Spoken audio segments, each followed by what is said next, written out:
Assalamualaikum warahmatullahi wabarakatuh. Perkenalkan, saya Dara Elviana dengan nomor NIM 210320064. Saya mahasiswa dari Universitas Malikul Saleh dari jurusan Agribisnis. Di sini saya akan membuat tugas dari mata kuliah Manajemen Risiko Bisnis. Saya dari kelas 6B. Baik, di sini saya akan membahas tentang kerangka kerja manajemen risiko. Baik, di sini ada kerangka kerja manajemen risiko. Keberhasilan manajemen risiko tergantung pada efektivitas kerangka manajemen yang menyediakan landasan yang akan ditanamkan pada organisasi. Kerangka kerja membantu dalam mengelola risiko secara efektif melalui penerapan proses manajemen risiko pada berbagai tingkat dan dalam konteks tertentu organisasi. Tujuan dari kerangka kerja manajemen risiko adalah kerangka kerja memastikan bahwa informasi tentang risiko yang berasal dari proses manajemen risiko secara memadai dilaporkan dan digunakan sebagai dasar pengambilan keputusan dan pemenuhan akuntabilitas di semua tingkat organisasi yang relevan. Agar dapat berhasil dengan baik, manajemen risiko harus diletakkan dalam suatu kerangka kerja manajemen risiko. Kerangka kerja ini akan menjadi dasar dan penataan yang mencakup seluruh kegiatan manajemen risiko di segala tingkatan organisasi. Kerangka kerja ini akan membantu organisasi mengelola risiko secara efektif melalui penerapan proses manajemen risiko dalam berbagai tingkatan organisasi dan dalam konteks spesifik organisasi tersebut. Kerangka kerja ini akan memastikan bahwa informasi risiko yang lengkap dan memadai yang diperoleh dari proses manajemen risiko akan dilaporkan serta digunakan sebagai landasan untuk pengambilan keputusan. Hal ini dilakukan sesuai dengan kejelasan akuntabilitas pada setiap tingkatan organisasi. Kerangka kerja ini tidak dimaksudkan sebagai sebuah sistem manajemen, tetapi lebih ditujukan untuk membantu organisasi mengintegrasikan manajemen risiko ke dalam keseluruhan sistem manajemen organisasi. Oleh karena itu, organisasi harus mengadopsi komponen-komponen dari kerangka kerja ini ke dalam kebutuhan khas organisasi tersebut. Apabila praktik dan proses manajemen yang ada sudah mengandung komponen dari manajemen risiko, atau bila organisasi tersebut telah mempunyai suatu sistem manajemen risiko untuk suatu jenis risiko tertentu atau kondisi tertentu, maka keadaan ini harus dicermati dengan kritis dan dinilai ulang. Hal ini dilakukan dengan membandingkannya dengan standar internasional sebagai dasar untuk menentukan kecukupan atau kelayakan sistem yang ada. Lalu ada mandat dan komitmen. Pengenalan dan upaya menerapkan manajemen risiko yang efektif mempersyaratkan adanya komitmen yang kuat dan berlanjut dari manajemen organisasi. Untuk itu diperlukan perencanaan yang matang dan strategi yang tepat dalam pelaksanaannya. Guna melaksanakan hal ini, maka manajemen harus mengartikulasikan dengan jelas pentingnya manajemen risiko bagi organisasi dan menetapkan kebijakan manajemen risiko. Lalu menetapkan indikator kinerja manajemen risiko yang selaras dengan indikator kinerja organisasi. Memastikan bahwa sasaran manajemen risiko selaras dengan strategi dan sasaran organisasi. Kemudian memastikan kepatuhan terhadap peraturan perundang-undangan, menugaskan secara jelas dan dengan akuntabilitas serta tanggung jawab unit manajemen risiko pada tingkatan yang memadai. Memastikan bahwa tersedia alokasi sumber daya yang cukup untuk kegiatan manajemen risiko. Mengkomunikasikan manfaat manajemen risiko ke seluruh pemangku kepentingan terkait dan memastikan bahwa kerangka kerja manajemen risiko senantiasa berfungsi dengan baik. Mengenai kerangka kerja manajemen risiko sebagai induk dari proses manajemen risiko yang lebih bersifat teknis. Kerangka kerja ini tidak dimaksudkan untuk menggambarkan sebuah sistem manajemen baru, tetapi lebih ditujukan untuk membantu organisasi dalam mengintegrasikan manajemen risiko ke dalam sistem manajemen organisasi keseluruhan. Secara sederhana, Skema di atas menunjukkan gambaran mengenai bagaimana seharusnya tata kelola manajemen risiko dilaksanakan. Tata kelola manajemen risiko yang baik terdiri dari 3 aspek. Yang pertama itu ada struktural, operasional, dan perawatan. Aspek struktural adalah sejumlah tindakan yang harus diambil untuk membentuk kebijakan dan struktur untuk melaksanakan tata kelola manajemen risiko. Aspek operasional adalah sejumlah prosedur, teknik, dan metode yang harus disusun dalam melakukan proses manajemen risiko. Sedangkan aspek perawatan adalah jumlah kegiatan yang harus dilaksanakan untuk menunjang dan meningkatkan pelaksanaan tata kelola manajemen risiko secara berkesinambungan. Baik, yang pertama ini ada aspek struktural. Dari tata kelola manajemen risiko antara lain terdiri dari ada komitmen, kebijakan manajemen risiko, akuntabilitas dan kepemimpinan, pembentukan unit kerja manajemen risiko, administrator manajemen risiko pada masing-masing unit kerja, penyediaan sumber daya yang diperlukan untuk pelaksanaan manajemen risiko. Lalu yang kedua ada aspek operasional dari tata kelola manajemen risiko antara lain terdiri dari penyusunan buku panduan manajemen risiko, peluncuran, sosialisasi dan pelatihan manajemen risiko, teknik dan metode implementasi proses manajemen risiko, sistem pelaporan internal dan eksternal, monitoring dan pengukuran kinerja, serta tata organisasi dan administrasi data serta informasi manajemen risiko. Yang ketiga ada aspek perawatan dari tata kelola manajemen risiko antara lain terdiri dari pendidikan dan pelatihan berlanjut, komunikasi dan publikasi, review dan audit tata kelola manajemen risiko, serta benchmarking. Pengelola manajemen risiko organisasi mempunyai cakupan tanggung jawab yang cukup luas, sesuai dengan ukuran besarnya organisasi. Ini terjadi karena yang dihadapi organisasi juga mempunyai cakupan yang cukup luas, antara lain meliputi risiko, strategis, operasional, keuangan, hukum, dan lain-lain. Terlepas dari besar kecilnya organisasi, pelaksanaan manajemen risiko haruslah mengeluarkan kebijakan, aturan, dan standar pengelolaan risiko yang akan digunakan di seluruh organisasi. Kebijakan, standar, dan aturan ini akan digunakan dalam menanggapi risiko-risiko bisnis yang umum maupun spesifik. Aturan dan standar ini akan digunakan oleh pelaksana kegiatan bisnis dan proses organisasi dalam menangani risiko-risiko yang menjadi tanggung jawab sebagai pemangku risiko dan dalam konteks peraturan serta hukum yang berlaku. ISO 31000 menempatkan mandat dan komitmen pada urutan pertama dalam kerangka kerja manajemen risiko. Ini bertujuan untuk memastikan bahwa manajemen organisasi mempunyai komitmen yang kuat dalam menerapkan manajemen risiko secara efektif dan menempatkan pelaksana manajemen risiko pada posisi yang layak. Sasaran ini dapat dicapai apabila persyaratan yang digariskan dipenuhi secara memadai.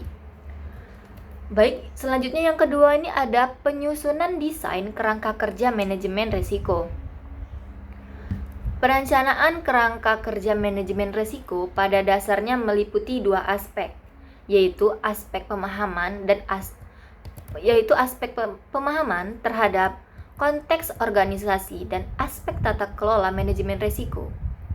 Aspek pertama merupakan landasan untuk memahami situasi di mana manajemen risiko akan diterapkan, sedangkan aspek kedua menjabarkan elemen-elemen yang diperlukan untuk menerapkan manajemen risiko dengan baik.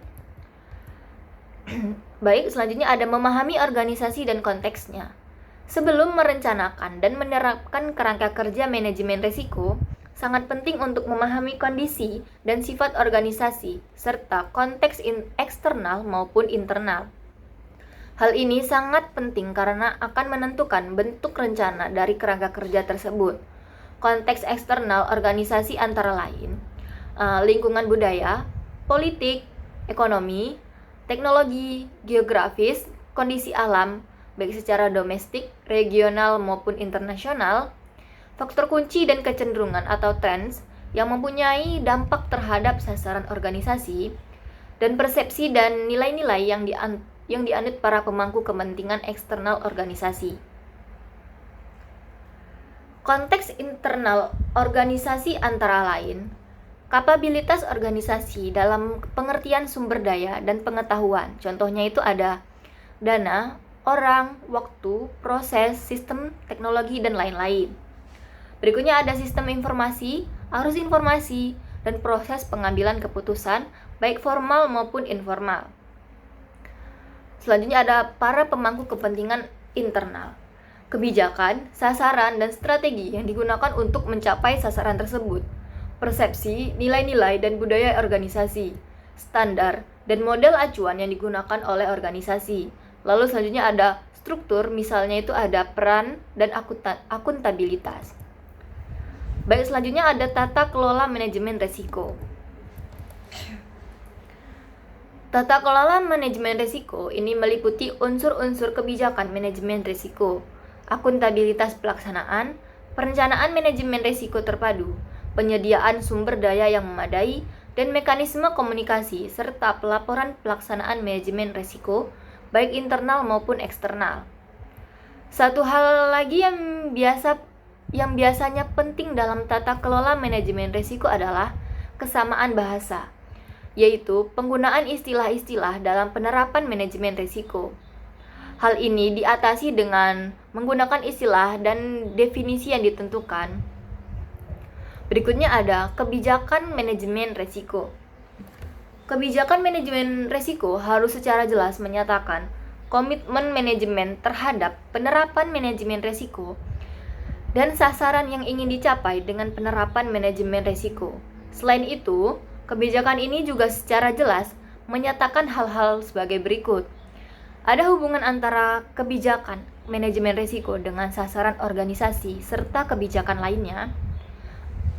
Berikutnya ada alasan penerapan manajemen risiko, lalu akuntabilitas dan tanggung jawab untuk manajemen risiko, kemudian cara menanganinya bila terjadi benturan kepentingan, lalu kemampuan organisasi dalam menerima risiko dan jenis risiko yang tidak dapat diterima, lalu ada proses, metode, dan teknik yang digunakan untuk mengelola risiko. Selanjutnya, ketersediaan sumber daya bagi mereka yang mendapatkan akuntabilitas serta tanggung jawab dalam mengelola risiko. Bagaimana kinerja manajemen risiko akan diukur dan dilaporkan. Yang terakhir, komitmen untuk selalu melakukan review dan verifikasi secara berkala terhadap kebijakan manajemen risiko, kerangka kerja manajemen risiko, dan perbaikannya secara berlanjut. Kebijakan manajemen risiko ini harus dikomunikasikan dengan baik ke seluruh jajaran manajemen organisasi. Yang keempat itu ada akuntabilitas.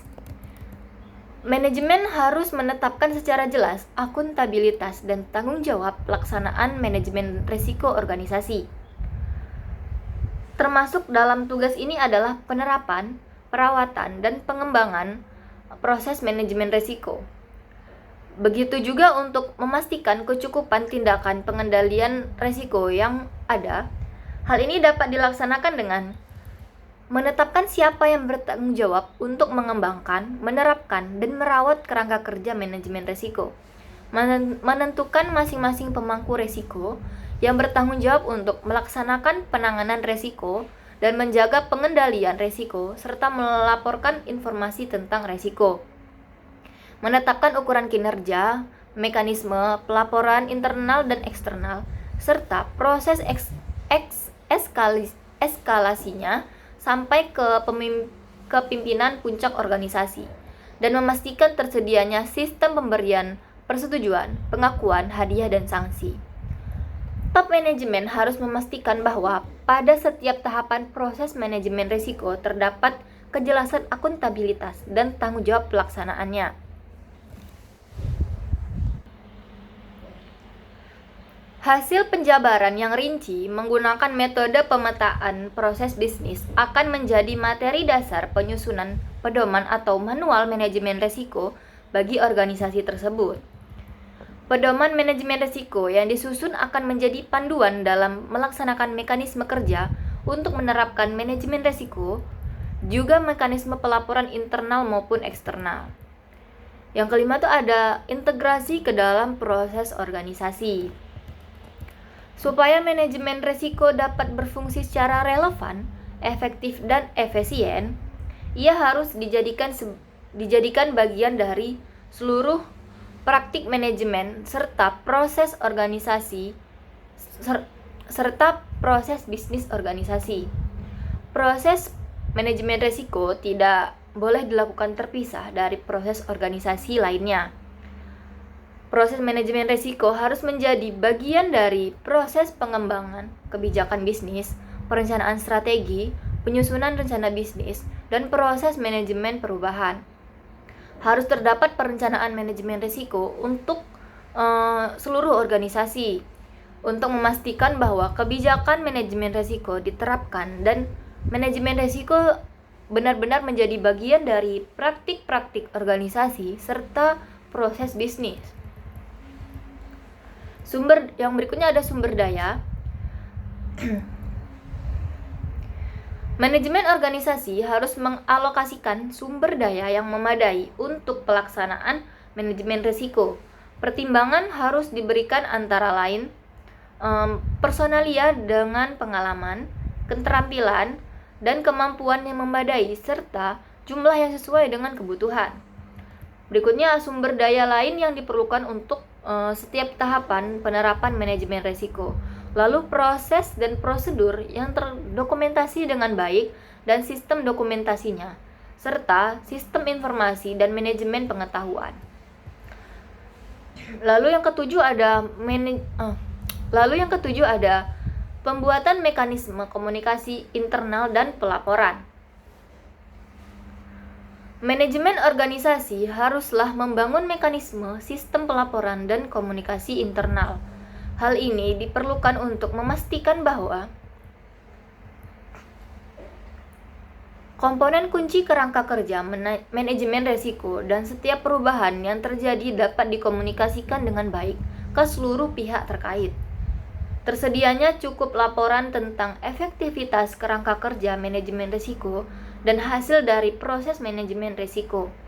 Informasi hasil penerapan manajemen risiko selalu tersedia di tiap tingkatan yang memerlukan dan pada waktu yang diperlukan, serta terselenggaranya proses konsultasi dengan para pemangku kepentingan internal.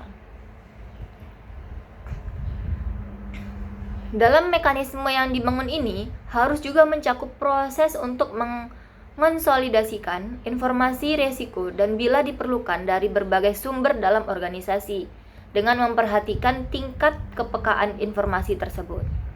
Pembuatan mekanisme komunikasi eksternal dan yang kedelapan, pembuatan mekanisme komunikasi eksternal dan pelaporan. Manajemen organisasi hendaknya mengembangkan dan menerapkan sebuah rencana tentang cara mereka akan berkomunikasi dengan para pemangku kepentingan atau stakeholders. Kegiatan ini antara lain meliputi pengikutsertaan pemangku kepentingan eksternal dan memastikan terjadinya proses komunikasi yang efektif, pelaporan ke pihak eksternal sesuai dengan tuntutan, kepatuhan hukum, serta penerapan good corporate governance. Melaksanakan pengungkapan informasi sesuai dengan peraturan perundangan yang berlaku.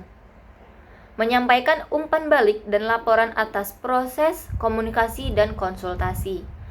Menggunakan komunikasi untuk membina dan meningkatkan kepercayaan kepada organisasi dan berkomunikasi dengan seluruh pemangku kepentingan, terutama pada saat terjadi krisis atau keadaan darurat.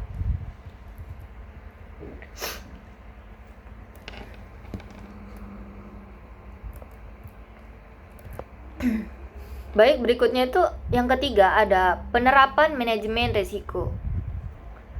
Penerapan manajemen risiko terdiri dari penerapan kerangka kerja manajemen risiko dan penerapan proses manajemen risiko. Yang pertama ada penerapan kerangka kerja manajemen risiko. Dalam menerapkan kerangka kerja manajemen risiko, organisasi hendaknya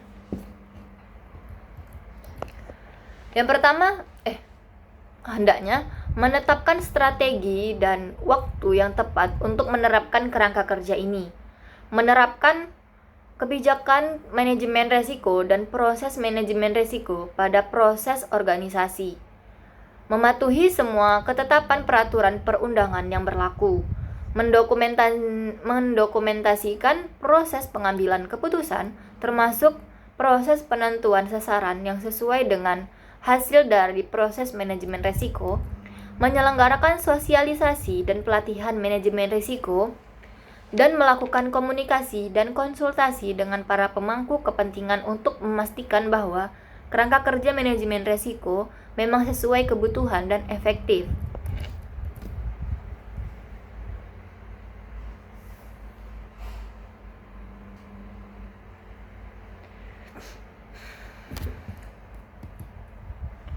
Berikutnya yang kedua itu penerapan proses manajemen risiko. Manajemen risiko dapat dikatakan telah terlaksana dengan baik bila proses manajemen risiko yang diuraikan secara rinci dalam bab-bab selanjutnya telah terlaksana dengan baik di setiap tingkatan dan fungsi organisasi. Proses penerapan manajemen risiko ini merupakan bagian dari praktik-praktik terbaik organisasi dan proses bisnis organisasi. Pada tahap ini, penggunaan metode pemetaan proses bisnis atau business process mapping akan memberikan kontribusi yang besar, terutama melalui identifikasi kemungkinan risiko yang terjadi. Metode yang digunakan antara lain adalah FMEA atau Failure Mode Effect and Analysis. Ada juga Risk Breakdown Structure atau RBS dan CRSA atau Controlled Risk Self-Assessment dan lain-lain. Prinsip dasar untuk penerapan manajemen risiko pada proses bisnis adalah memahami apa saja sasaran atau objektif proses bisnis tersebut, mengidentifikasi apa saja yang dapat menghambat tercapainya sasaran bisnis proses tersebut, dan pengendalian apakah yang harus dilakukan agar risiko-risiko tersebut dapat ditiadakan atau dikurangi.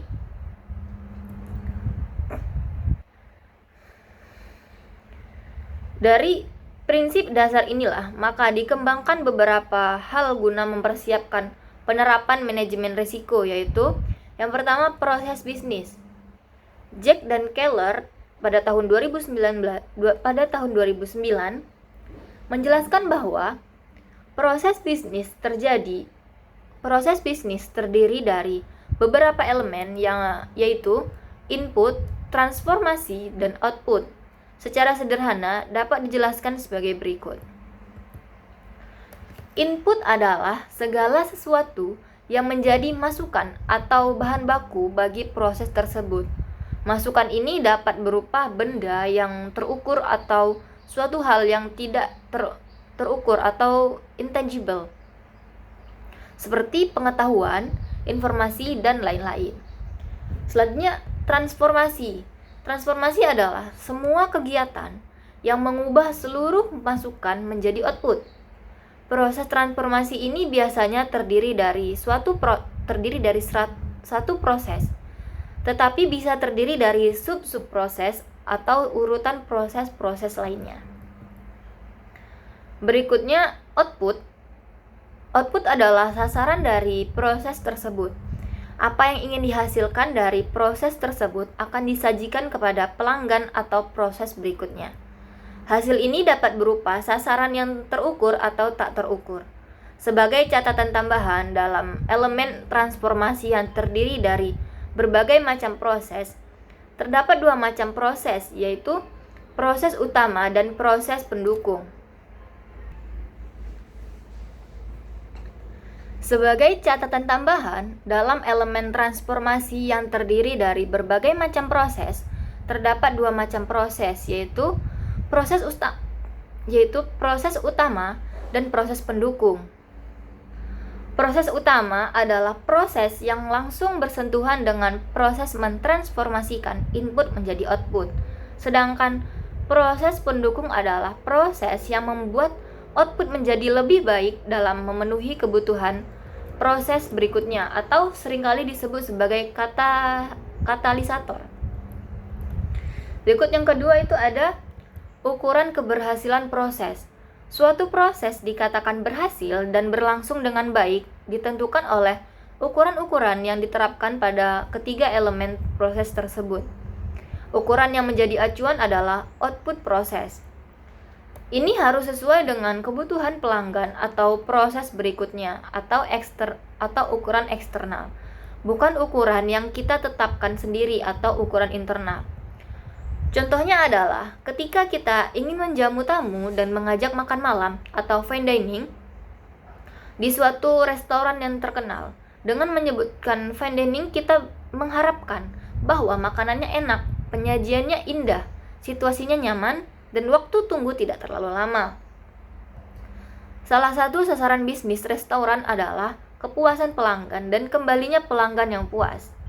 Untuk kasus ini, maka ukuran output yang dikehendaki oleh pelanggan harus dijabarkan ke dalam ukuran-ukuran proses transformasi dan ukuran-ukuran input. Ukuran untuk proses transformasi adalah waktu memasak, panas atau besar api yang digunakan, keahlian chef yang memasak, dan sebagainya. Ukuran bahan baku diantaranya kesegaran dan kualitas bahan baku. Berikutnya yang ketiga itu ada ukuran resiko. Resiko mempunyai beberapa elemen yang dapat digunakan sebagai bahan pertimbangan, antara lain sumber resiko, kemungkinan terjadinya resiko, dan dampak resiko terhadap sasaran proses bisnis. Pertama-tama harus diidentifikasi sumber resiko yang dapat menggagalkan dipenuhinya kriteria keberhasilan yang dirumuskan. Untuk kasus di atas misalnya adalah ketersediaan bahan baku, kualitas bahan baku, keahlian chef atau juru masak, kelengkapan bumbu, dan lain-lain. Terhadap sumber-sumber resiko yang telah diidentifikasikan, diperkirakan besarnya kemungkinan mengakibatkan terjadinya resiko. Proses ini biasanya dilakukan sesuai dengan pengalaman yang lalu dan digunakan besaran yang disepakati. Misalnya frekuensi kejadian dalam rentang waktu tertentu, atau misalnya itu minggu, bulan, atau tahun. Contohnya, kualitas bahan baku yang tidak memenuhi kualitas rata-rata terjadi sekali dalam sebulan. Ukuran lain juga dapat digunakan asal sudah disepakati bersama. Bila resiko tersebut sudah terjadi, perlu juga diterapkan suatu ukuran guna membandingkan satu resiko dengan resiko lainnya. Dan untuk mengukur dampaknya terhadap keseluruhan bisnis organisasi, ukuran yang sering digunakan adalah kerugian yang terjadi atau dampak finansial, kerusakan terhadap properti atau dampak ke properti dan peralatan, kecelakaan atau korban jiwa yang terjadi atau dampak pada manusia, keterlambatan waktu penyelesaian pekerjaan, dan lain sebagainya. Selain ukuran tersebut, juga dikenal istilah persepsi terhadap resiko. Misalnya, pada kasus di atas, dipersepsikan bahwa satu pelanggan tidak puas tidak masalah, karena masih banyak pelanggan lainnya. Oleh karena itu, kondisi di atas tidak dianggap sebagai resiko yang perlu ditangani. Sebaliknya, jika ketidakpuasan pelanggan dianggap sebagai sesuatu yang berbahaya dan merupakan resiko, maka akan dilaksanakan tindakan terhadap hal tersebut. Selain itu, masih banyak istilah lain yang akan dibahas pada bab-bab selanjutnya.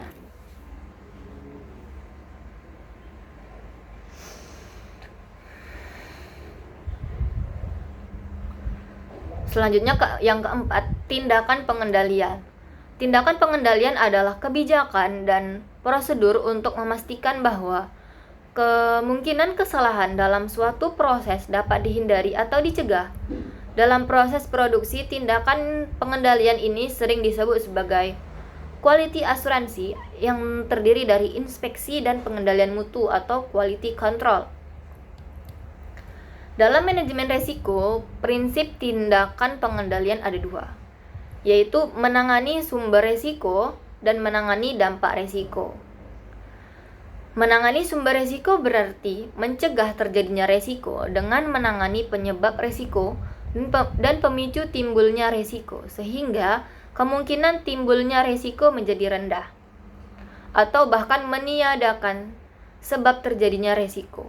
Menangani dampak risiko juga berarti mengantisipasi apa yang harus dilakukan bila resiko tersebut terjadi guna memperkecil dampak yang dilibatkan.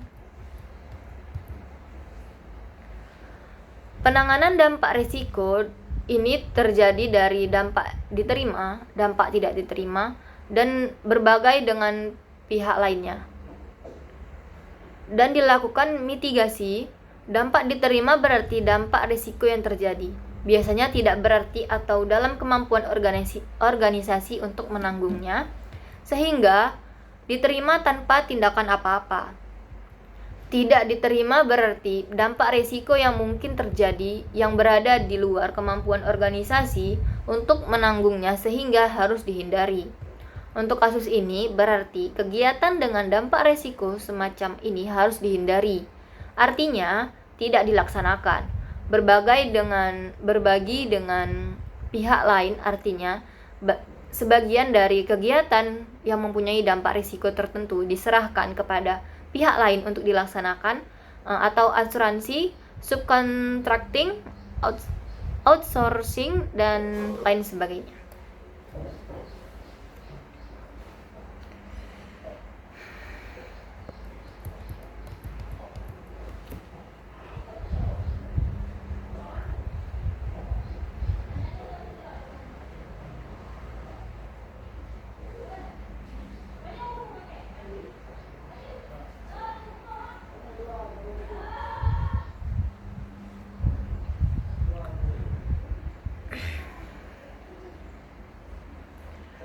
Mitigasi adalah upaya untuk mengendalikan resiko yang dilakukan sendiri dengan menangani penyebab resiko atau menangani dampak resiko.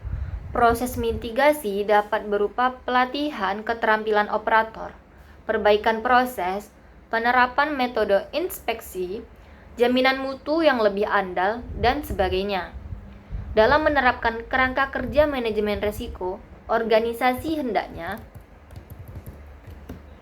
menetapkan strategi dan waktu yang tepat untuk menerapkan kerangka kerja ini, menerapkan kebijakan manajemen risiko dan proses manajemen risiko pada proses-proses organisasi, mematuhi semua ketetapan peraturan perundangan yang berlaku, mendokumentasikan proses pengambilan keputusan, termasuk proses penentuan sasaran yang sesuai dengan hasil dari proses manajemen risiko, menyelenggarakan sosialisasi dan pelatihan manajemen risiko, serta melakukan komunikasi dan konsultasi dengan cara pemangku kepentingan untuk memastikan bahwa kerangka kerja manajemen risiko memang sesuai kebutuhan dan efektif. Dengan menggunakan pemahaman mengenai prinsip dasar manajemen risiko, maka proses penerapan kerangka kerja manajemen risiko akan ditelaah dan diuraikan lebih lanjut dalam bentuk lembar profil proses. Lembar kerja tersebut akan membantu menguraikan secara rinci proses dan sasaran serta ukuran pencapaiannya, atau Key Performance Indicator. Selain itu, identifikasi lebih awal hal-hal dapat mengganggu tercapainya sasaran proses sehingga dapat diantisipasi pencegahannya.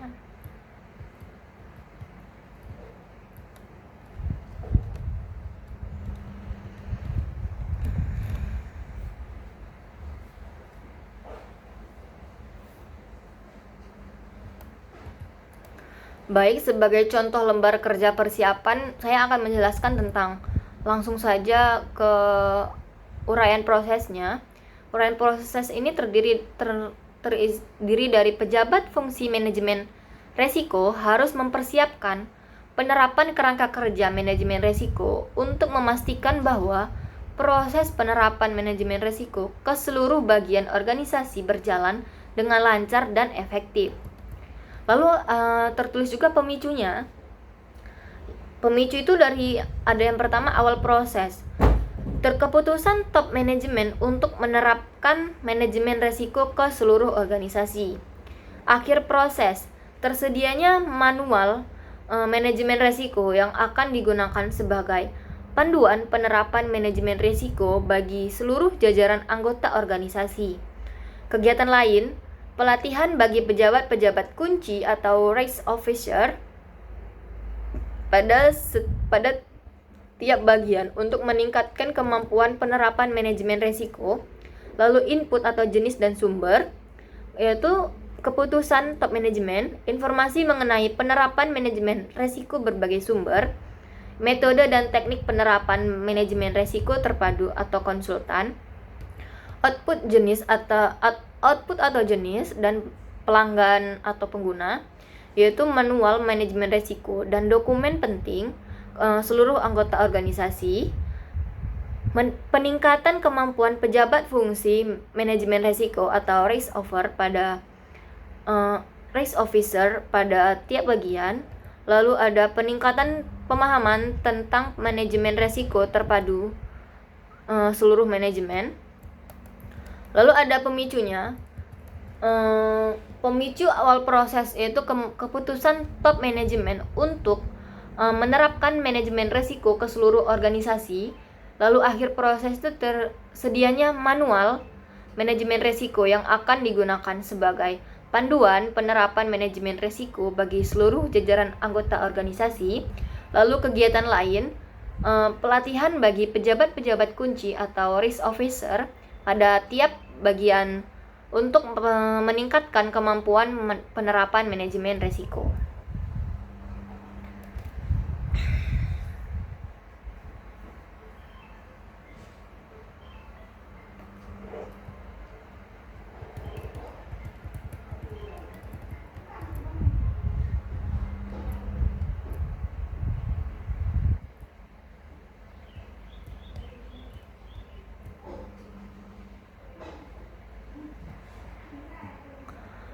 Lalu ada input atau jenis dan sumber, itu terdiri dari keputusan top manajemen, informasi mengenai penerapan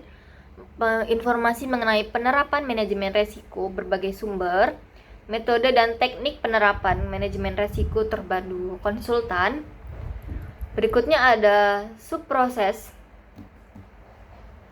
terdiri dari penyusunan anggaran dan jadwal pelaksanaan, persetujuan top manajemen, pemilihan dan pengadaan konsultan, penyusunan manual dan dokumen pendukung, lalu eksekutif briefing manajemen risiko, pelatihan manajemen risiko untuk manajer.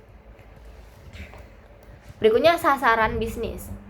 Terselenggaranya persiapan yang baik untuk penerapan manajemen risiko secara terpadu ke tahap berikutnya. Ukuran keberhasilannya selesai tepat waktu dan sesuai anggaran. Manual manajemen risiko praktis, mudah dimengerti pegawai dan manajer. Top manajemen memahami dan mendukung penerapan manajemen risiko terpadu. Lalu ada risiko, anggaran kurang atau biaya konsultan terlalu tinggi. Lalu konsultan kurang qualified. Lalu personel untuk manajemen risikonya kurang. Dukungan dari anggota manajemen lain kurang, lalu dianggap kurang. Langkah pengendaliannya, memastikan dukungan top manajemen, penyusunan anggaran dan jadwal yang wajar, pemilihan konsultasi secara hati-hati, pelaksanaan eksekutif briefing dengan pembicara tamu dari praktisi yang sudah berhasil menerapkan manajemen risiko.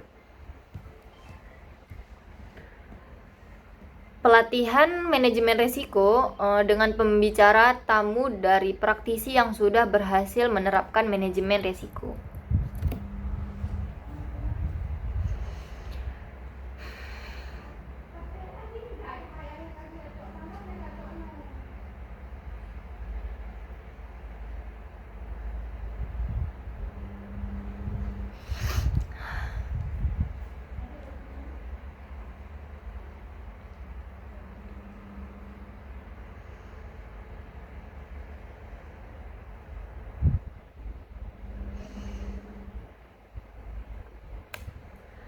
Lembar kerja di atas merupakan ringkasan dari keseluruhan proses dan masih harus didukung oleh kertas kerja lainnya untuk mendapat kejelasan serta kelengkapan proses tersebut.